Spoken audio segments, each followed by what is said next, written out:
And welcome to the Drive to Draw podcast, mate. Once again, Phil Fickner's joining me here in the studio, and we've gone the long intro off the long run up again. Mate, thanks for joining us. Thanks, mate. Tonight. Good to be here. A little bit warm on Wednesday, so we've had to sort of push things to a Thursday night. It's all good. Little bit friendlier outside at the moment. Mate, how'd you go on the weekend, and did you enjoy your Wednesday off? Wednesday off was good. Yeah, had plenty to do. Saturday got carried by the rest. Lost on the last bowl of the day, basically. Yes. Never see that bowl again, I don't think. But anyway, that was the way it was. Went down by a couple. Team got up by one or two. 2 rinks up, 2 rinks down. So, yeah, it was good effort at Tranmere. Excellent. I haven't asked, but you guys in finals contention? Sitting second Beautiful. After Saturday, so which is good. Yeah, looking good. Absolutely. All right, mate, let's get into Around the Greens. Around the Greens.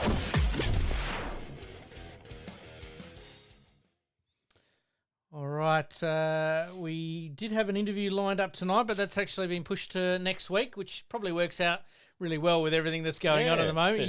You've got to go pick up someone pretty quickly. So we're going to roll through tonight's episode, and let's get started with the Premier League.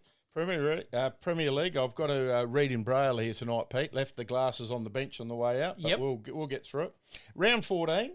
Modbury versus Salisbury. Modbury 79, Salisbury 71. So a good game there. Absolutely. That was the Friday night game that was obviously televised by the NBA. I didn't get a chance to get down there. Work at the moment just sort of caught me up a little bit. Fair enough. Didn't get a chance to go. So we had Dory playing old Roscoe McConnell. Dory 13, Roscoe 23. So a big win for Roscoe. And Roscoe's had a pretty good year. Pretty good year. Yeah. He looks after his body pretty well, though. He's an athlete. So he's a finely tuned athlete. Oh, he sure is.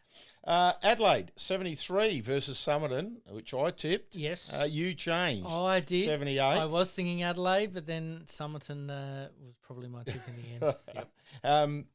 Rinks all pretty close. John O'Boyd was the biggest losing rink, was 16 to Josh Studham 21. So that's about all we could pick out of that. The rest were only 1 and 2 shots. Absolutely. Hawthorn versus West Lakes, another good game. This was an interesting game for ladder positions and maybe giving West Lakes an opportunity to potentially make the 4. Look, they're still not out of it, but losing to Hawthorn makes it just that little bit harder. That's for sure. I don't think it'll change. No. Alex Comrie. Yep, Gibo. 23 to Isaac Trenorden, another on the end of another one. Yes. 12, so big win there. And I think that was a last-minute change because I think Alex was named 2 in Matty Northcott's rink. Oh, okay. And then for some reason something changed around. I didn't sort of see the teams fully before it changed and looked at the results. And then Alex went up to skip and then he had a huge win. So it was very well done. Yeah. Grange 64 versus Holdfast 81. Holdfast really needed that win, didn't they? I tipped Grange. Yes. Mark Evans 10. Jared Goodwin, Goody. Yes. Skipping 25, so a big win to Goody. I think Goody listens to the podcast, so Does he? Shout out there, mate. Well, there you go. Bit of form. Absolutely. Rare form, Goody. Lockley 72. Ascot 84. Yes. You'll be able to tell us a little bit more. I will. Theo Katsivas 17 to Sam Dietrich 30. That rink included an 8. An 8? Another 8? 2 weeks in a row. Are we allowed to mention that? We are allowed to mention it this week. Good on you, Sammy and the boys. That was at a pretty crucial time, actually. Okay. Lockley's on their home deck. Wind was swirling a little bit. Can be tricky at the best of times. We struggled to find it. They probably found it a little bit better than us, but I think as you sort of went towards the east, the rinks played a little bit more, I suppose, consistent. The more you went to the west, it was a little bit all over the place. So it is very, very tricky. Yeah. So, yes, that included an 8. Wow. So, Sammy, here we are thinking that we were in the 8 club and we've just welcomed another 4 players to it. Exactly. There you go. So, it's up to the other 2 rinks this week to try and get one. But, hey, that's going to be a tough ask. And in Premier League, it's not that common. No, you don't hear it too often. No. And I think at one stage they were holding 7 and I think Theo drew one to knock it back to about a 3 or 2. And then literally 2 ends later, it was like, oh, they just picked up an 8. It's like, oh, okay, no worries. So, look, it's just one of those days, and Sammy's in fine form at the moment too. So absolutely. I heard he was last week. He was indeed. Don't know whether that's all being resolved, but we'll let that one go. Okay, we'll talk about it later. We'll get out of that. Should we talk about the ladder? We'll go to the ladder. Before we go on to this week's game. Sorry. Yep. 13-1 Somerton, Ascot 10-4, Adelaide 9-5, and Hawthorn 9-5. And as I think we said last week, I don't think it'll change. No. So surprise packets there. Modbury climbing up the ladder. They've had a pretty good start to 2025. I suppose that's probably the best way of putting it, 24-25. But since they've come back from the new year, and probably Salisbury just dropped off a little bit. Correct, so, which is sort of where we thought they might be at. And now that puts them in a bit of a delicate position. Looking at points, you're looking at Hawthorn on top 4, 134. Then it drops to 108. So I'm sort of in agreement with you that that's probably it now for the top 4. But then you go down and you got Grange on 100, Westlake's 97, Salisbury 81, Holdfast 75, and Lockley's 48. Lockley's is probably the only one that won't go. Gone. But you've got Westlake, Salisbury, Holdfast, and do I dare say it, Grange with some of the matches coming up. Could be in a little bit of trouble as well. And they got this week. Yeah, I haven't tipped them this week, No, actually. neither have I. But let's get on to this week's games, mate. Let's get into them. First game is Westlakes versus Grange at Westlakes. Westlakes for me. Westlakes for me as well. This is the Friday night game, televised through NBA Facebook page. I think that's all up and running, but it's definitely on the YouTube channel. So if you're not doing anything Valentine's Day, you're not taking the missus out for dinner or whining and dining her, you'll be busy. If you're not watching the Westlakes Grange match, that should be very interesting as well down at Westlakes. Could go anyway. Absolutely. Ascot versus match of the round. Ascot. You think this one's the match of the round? I think it is. I think it is. Ascot versus Adelaide. I'm going to go Ascot. I'll go Adelaide. Okay. I reckon Adelaide. No Blackie and no Kate. You tell me. Blackie's a big out. Yes. Kate, I mean, she's handy. Yes. No, look, I'll stick with I won't change. Nope. It's terrible to change your tips, so I won't. There you go. It's going to be an interesting day. 22, 23 degrees, so it should be absolutely beautiful. Salisbury versus Lockleys. Big game. This is a big game, and I sort of put this as my game of the round because of the ramifications for Salisbury if they don't get up. I've got a sneaky feeling that Lockleys are actually going to win here. Going to win. Yeah. I'm going Salisbury. Yep. Graham Saw will be very happy to hear me say that. Yep. Because he bagged me the other week when I didn't tip him. So he's probably going to be after me at some stage there as well.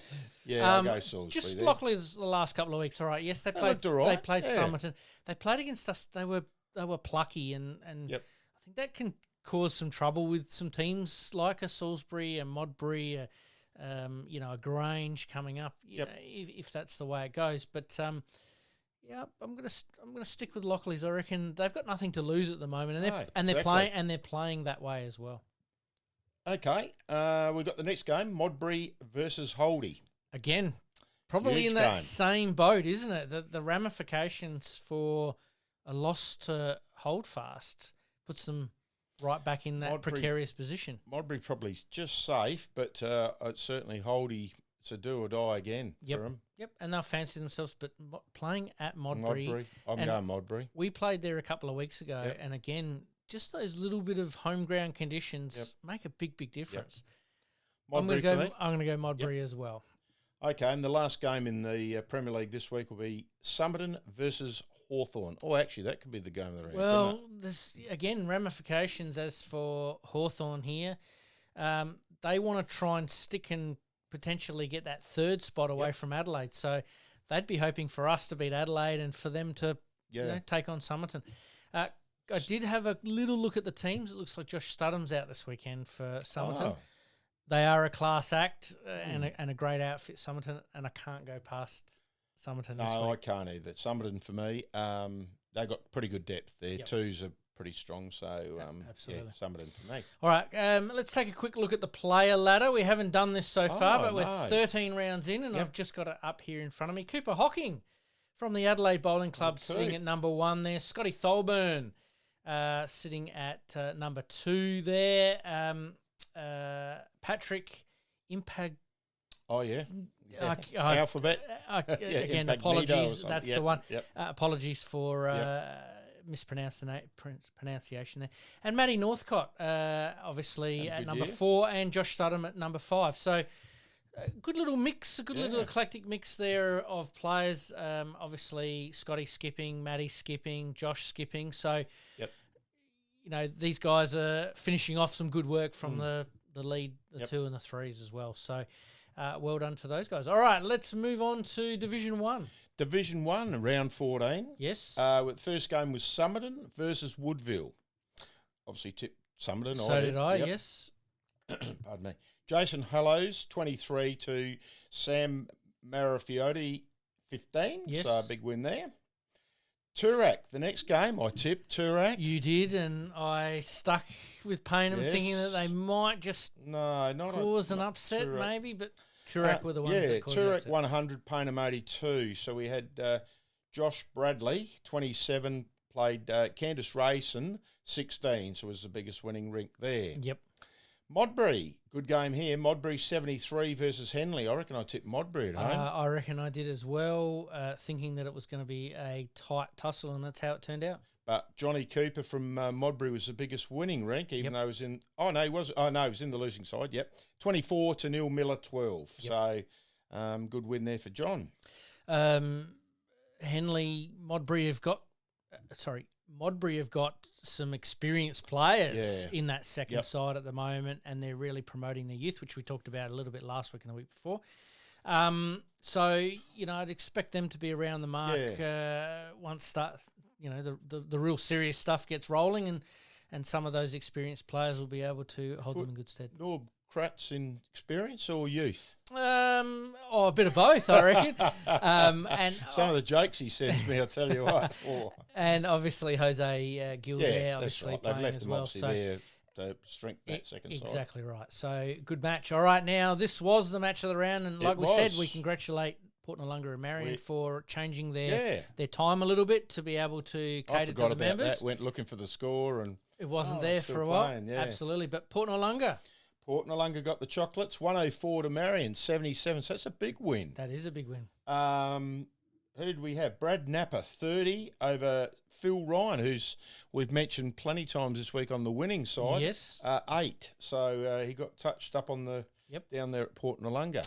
Probably a bit breezy down there. Possibly, and obviously home ground. Everyone's come back after the game. They made an event of it. Yep. I wouldn't mind actually touching base with Port Noarlunga to see how many people they got there, but I reckon they would have got 50, 60 quite easily there, and that's intimidating for an opposition team to come to, even though Marion have been flying all year. Oh, absolutely. Dominating. Absolutely. All right, and then we move on. Millswood. A bit better game here. Millswood 98, Tremere 72. Was at Millswood. Andrew Gard 27 to Peter Marshall 12. Was talking to Pete Sunday night at the Challenge Cup game, and he said he's very impressed with the Millswood young side, up and about. He said real good future, and I said I've seen that on the green. And 4 or 5 years ago they were Div 4, Div 5, Div 6, and each year they've basically earned their promotion and now have put themselves in a pretty good position. Night Owlers is doing it for them, and they're good bar takings, which they all enjoy it. Exactly so right. Good on them.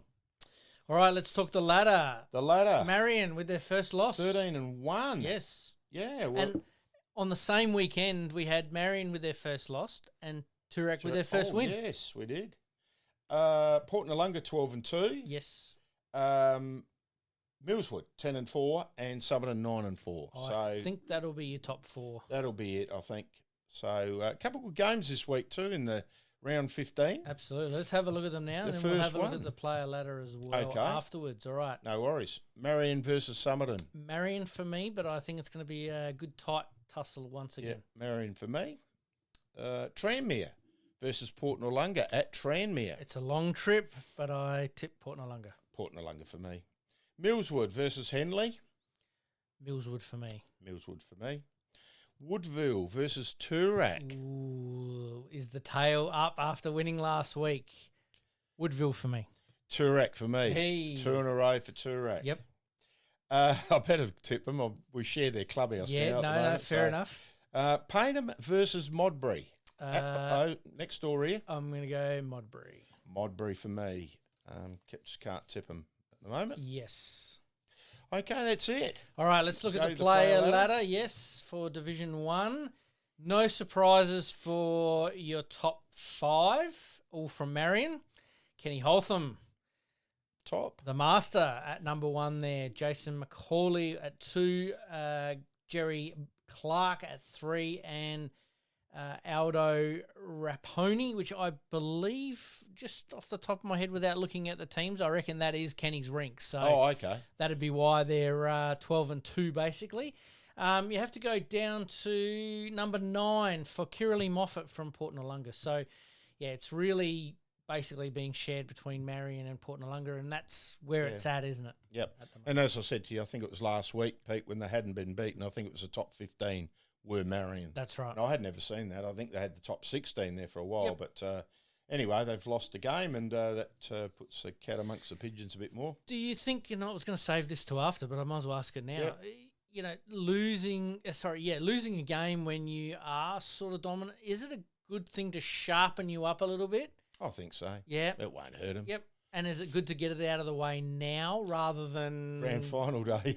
Well, either grand final day or, say, a week before the finals. I think. You lose the last round when you've been dominant all season, and all of a sudden you go in with those doubts into a final. So you think it's good just to get it out of the way now? Think so. I'm not saying that anybody's throwing games or anything like that, but it does sharpen you up a little bit, doesn't it? And I'm sure in their talk this week it'll be, right, we're back to square one, here we go, Exactly start again. Right. So time will tell. Keep your eye on the prize and go from there. All right, mate, let's have a look at the hot shots for today.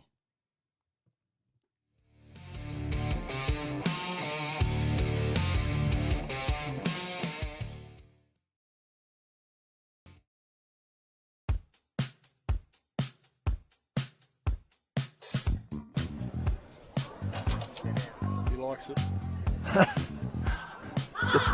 Oh, he's talking to it. It's going to find the gap here. And it... okay. We hadn't won a singles rubber as yet. Yep. But he's doing quite well tonight. I tell you what, he is. He's in the box seat over there. They sure do. They've got plenty of talent. It's a good bowl here. Good bowl, Tony Devlin. Good bowl. That's fantastic. He's been the star so far. Very close, very close. Ooh. Push it through. What's the result? Pushed it Be there? Yes, he's pushed it through far enough.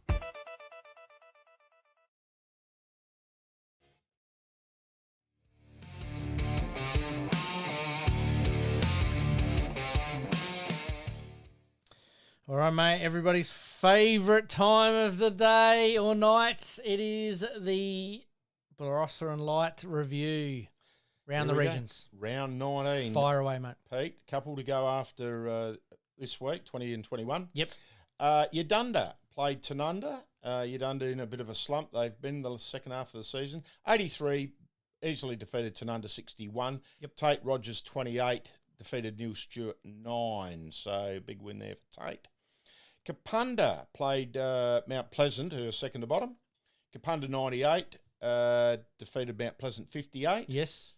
We had Brian Grant, the ex-pres over there, 38, to Brendan Tahini, the old neighbour of mine at Mount Pleasant, 15. Cat Green wasn't on the... No greens mentioned this week. Wow, the last 3 or 4 weeks it's been green central. It's been a green. Absolutely. Green machine. Freeling, 68 versus Anguston, 102. Obviously, Anguston back in the mix. Yes. Top. Alex Bryan, 15 to Justin Morris, 28. So a big win there to Justin. Absolutely. Newry, 69. This was the match of the round. Tipped Newry. Newry 69 defeated Linddock 60. Robbie Grope 18 to Harry Sykes, who we've spoken of very much this year as a winner. 9. So a big win there to Gropes. Played on the artificial. They found it a bit tricky, Linddock. I talked to a couple of the boys, and a little bit tricky. They reckon get them on the even deck and look out. Okay. So that's not my words, Hey, that's theirs. and it's not the first time that someone will say that Yep. a synthetic deck or a carpeted deck just wreaks havoc with you a little bit, so it's understandable. So we got Anguston sitting top, 15-4. They've got a bit of a lead now. Newry 13-6, Lyndoch 13-6, and Kapunda 13-6. So very tight there for second, third, and fourth.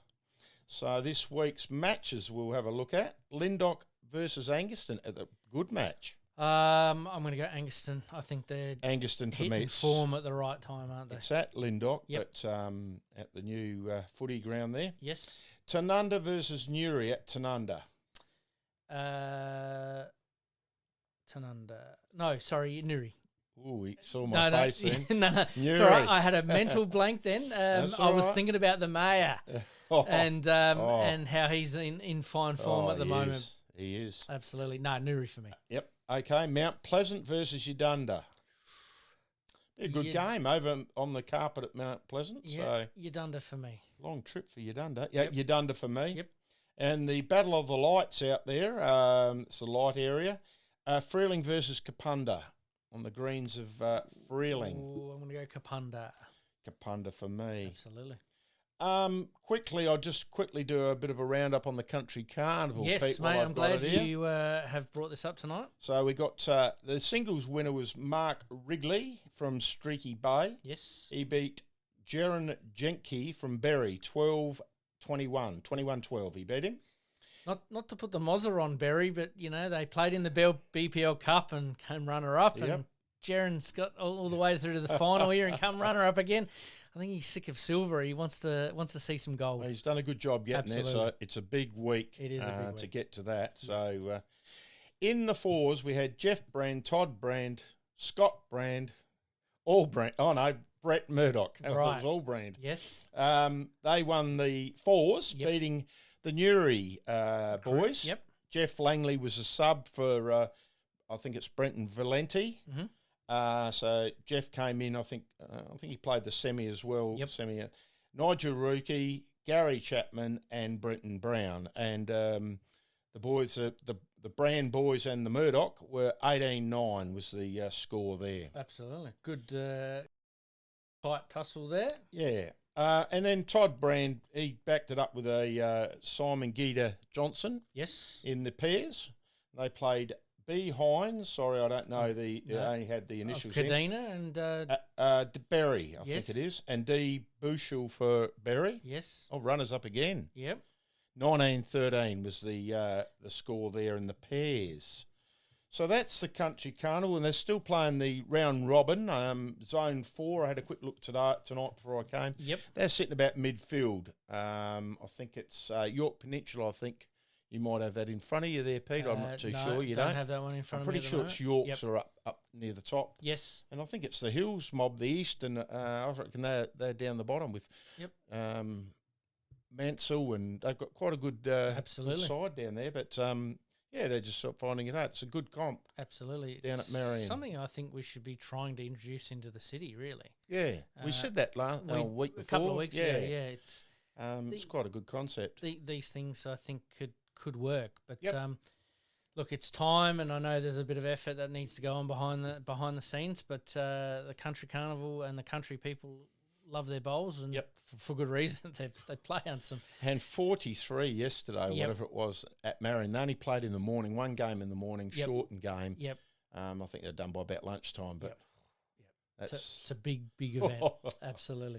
Yeah. Well done to all involved. All right, mate. We better take a very, very quick break, and when we come back, we might talk. We might actually just go straight into the extra ends, but we'll put the state events and some bits and pieces there as well. Liking this podcast? Please like, rate, and subscribe.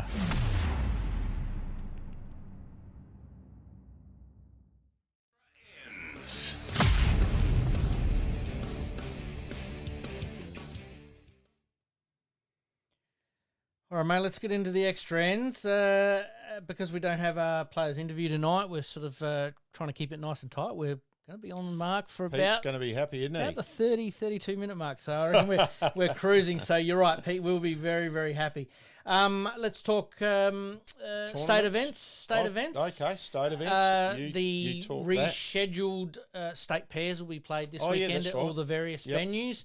I'm not going to go through all the venues here, but basically, from what I can see, is that most of the venues that were originally slated for 3 weeks ago, when it all got cancelled because of heat, looks like 99% of them are staying exactly the same, with a few little changes along the way. And there will be players that weren't available. Live Golf's on this weekend, so there's probably a half dozen people that are probably going to that as well. Bought tickets, exactly right. So totally understandable. So, I'm not going to go through the venues, but best of luck to everybody playing in that this weekend. All right, let's talk tipping. Make sure you get your tips in nice and early. Following me, I'm in a rare form here at the moment, Pete. Absolutely. Don't put my money on it, put Phil's money on it. Gamble responsibly. Just a reminder that obviously Friday night games are in effect at the moment, and if you do want to tip early, please do. For some reason, my tips didn't go through as I had done them last week, so I got all the away teams, and it actually wasn't too bad. But, I looked at it and went, hang on, why has it selected all the away teams? I'm not sure why it didn't accept it. But anyway, it is what it is. All right, let's talk tournaments. The tournaments, unfortunately, because of the state pairs, the Linddock tournament isn't going ahead, the Dave Heusler Day, triples. Yes, I did see that was cancelled. So that's been cancelled. There are 5 teams pulled out this week, so they just can't afford to run it like that. So, unfortunately, that's gone. Will that be rescheduled? No, I don't think it will. I think it's going to next year now. So, there's quite a bit happening from now till the end of the year with tournaments, so it's probably hard to fit it in. No, fair enough. But we'll go to the Gawler Open Fours medley. I'm playing in this one with Phil Devlin and Peter Canala. I'm not too sure. I think it's Devo's brother. Yep. On the 16th of March, 9:30 for a 10 o'clock start, $100 a team. So it should be a good day. Always good out there at Gawler. Gawler's always a nice little venue. We've got Beaumont Classic Medley, Sunday the 30th of March, 9:15 for a 10 a.m. start, $100 per team. So... and I'll mention the Don's Breakfast, the 2nd of March, up at Newry. So just contact the Newry Club, Brenton Brown up there at Newry. If you were interested in getting there, I'm not sure whether it's full or what, but you can only make inquiries. And then it's a 2-day tournament off down to Victor straight after, 3rd and the 4th. 2-day tournament down there, so contact them. I'm not too sure that's full or whatever, but if you're looking for a couple of days away... From the missus or... Did I say that? No, you didn't say that. We'll edit that out. But yeah, if you are looking for some tournaments, by all means, check the Bowls SA website. It does have a list of club tournaments. Obviously, people contact us from time to time and say, can you mention it? We obviously run off the master sheet that's provided to Bowls SA. There's a ton of events, especially on some Mondays and Tuesdays, Port Vincent, Christie's Beach, at the end of this month here, and then a couple on the 2 Worlds. We've got 2 coming up exactly in April, right. So I'll put them up for you next week. I'll get the dates off my phone and I'll put them up for you. And you've got a Salisbury Prestige Tropical Triples on the 14th as well. So that's a Friday though, so I'm assuming that's around Easter. Somewhere in there. I'm assuming. Good Friday. Good Friday is seafood day out at 2 Worlds. That's when it is. That's right. And then they got another one on the 25th. No, that's in April. Sorry. April. Sorry, this Prestige Triple is actually in March. No, so April the 18th is Good Friday. I'm a month ahead of myself at the moment. You are. All right, let's move on to the BPL Cup. We've got a couple of venues here that we'll make mention: Moonta, Boolaroo, Berry, Torrensville, Kapunda, Salisbury, Mount Gambier, and Port Augusta. I'm not sure that we've had all of those in the list, but it has been updated. So there'll be more to obviously come there. Start thinking about getting your team together, your club together. You play triples, 2-bowl triples. When is it? Power play. Most of the... It's after the season, It is, yeah. Yep. So basically from April, that's falls, May onwards, triples. Oh, triples. Okay, yep. sorry. No, you're right. You play sets play, power play. You've got to play with people and you've got from to your play own club. from people from your See, own I don't club. reckon two other guys who want to play with me, so He might need to change clubs. All right. Obviously, the big one is the BPL coming up next week. We've talked about the Adelaide Pioneers. Yep, looking forward to it. Absolutely. Going to be on KO and obviously done through YouTube during the day, so it'll give us something to watch during the day. But this is the second edition of the BPL that the juniors are going to be played, and it'll be the first time, I believe, that the Adelaide Pioneers are putting in a team from South Australia. Oh. Charlie Hicks, Kobe Jarman, and Wow. Ander Panjwant are going to be the three players. What's the last name? Panjwant. I think that's You've right. done well. Apologies I if reckon I've got you've it done wrong. well. Are going to be the juniors representing the Adelaide Pioneers in the BPL. good on 'em. I think that's played, what do they play? Thursday, Friday, and I think finals on Friday. So a couple of days Yeah, they get back full for on this bowls. Saturday, don't they? Pretty much, Yeah, I think so. It'd be absolutely knackered, some of those Absolutely. players. But it is what it is. So best of luck to the Pioneers, and might even live it next week. And Wow. we'll call it if it sort of Really? works out with what Okay. we're doing. We'll see how we go. Watch the TV over there. Exactly right. All right, let's talk some national events. The Australian Open nominations are now open. Please, if you have not been to this event, please consider it. It is one of those events you've got to do at least once. Okay. The only thing that sort of is a little bit interesting this year is the price of admission has gone up from a $50 to $100. So Wow. that could preclude a few people from making the call there, and it'll be interesting to see if numbers do drop off because of that. Wow. See how we go. It's a big jump, isn't it? It is a big jump. And last one on the national events, Glasgow 2026 medal program has been announced. There are 7 gold medals that will be on offer. Obviously, Melbourne not doing the Commonwealth Games. Glasgow have taken it over. Okay. They weren't sure whether the bowls was going to be included. It is. There's going to be 7 medals there up for grabs. So it won't be foreign ground for Australia. And I'm wondering whether they'll set up the greens up in Queensland there like they did last time, because it actually helped. It did help them out in a big, big way. So good luck there. We'll follow that as we go along. All right, mate, some hot topics and questions to finish us off. Should Premier League finals be a standalone event to draw a crowd? And they're not? Well, they did it a few years ago where it was played on the Sunday. Yeah. But what I'm sort of thinking is that should it be a Saturday, Sunday type deal where you play your... Like a prelim on the... on the Saturday and then you just... on the exactly Sunday. right. Yep. Could be. Food for thought again, isn't it? It is a little bit. Yeah. That's why I thought I'd throw it up. Yeah. They've sort of done it in the last couple of years. But when I sort of mean standalone, I mean like really get those people to the game and really watch the best bowlers go at it. Yeah. Top 2 teams in Premier I League. remember coming down few years ago when I was up at Newry and with Adam Forbes we came down to watch the grand final at Hawthorn. Yes. I really enjoyed that. I hadn't really seen Adelaide bowls, and it was a good day. Absolutely. So, food for thought there, and hopefully they can draw a little bit of a crowd and not rely on just the viewing through the NBA streaming. All right, last one, mate. Finals qualifications. What's the minimum number that you need to play, and does it need a rethink? I think it's 5, isn't it? Yeah, I think it is 4 or 5. 5 seems all right to me, really. Yep. I think. So you're much saying lower. 1/4 of the season? Because there's 20 rounds, so that's a quarter. Or 18, Should you have to play a third? Oh, you've thrown this one on me. Oh, I know. That's why I bring it up right at the end, mate. I reckon 5's probably all right. Yep. It can get a bit tricky if you get dropped late and you've played too many in the top side and you can't go back down. I think that can get a little bit tricky. Should that be this is where I'm leading it a little bit, and also obviously players that are travelling and playing away, is that sometimes, you want them to be available, but they're not available, but then come finals time, they suddenly are available. So, just to sort of, I suppose, throw it out there and put it all on the line. You need to play this many or this many of the last 3 or 4.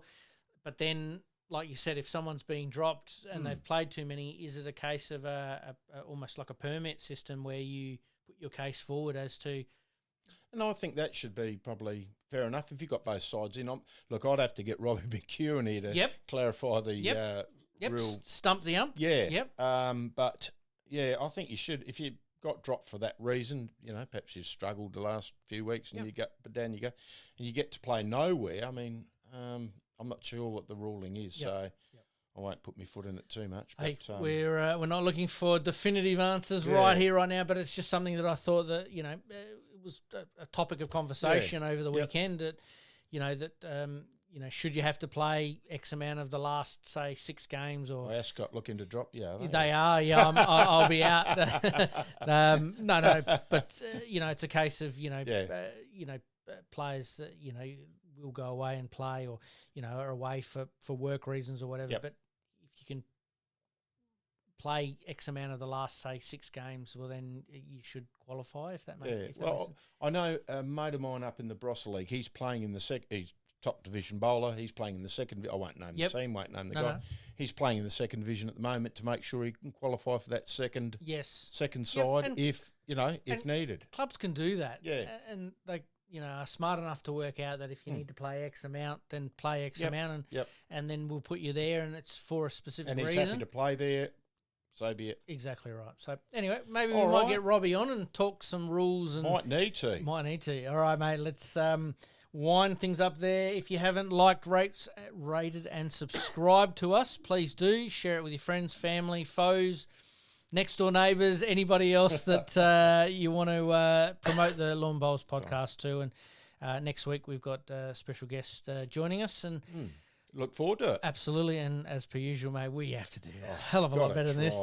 But good luck to everybody on the weekend. Good luck to you, mate. Cheers, mate. Thank you. Mate. Bye.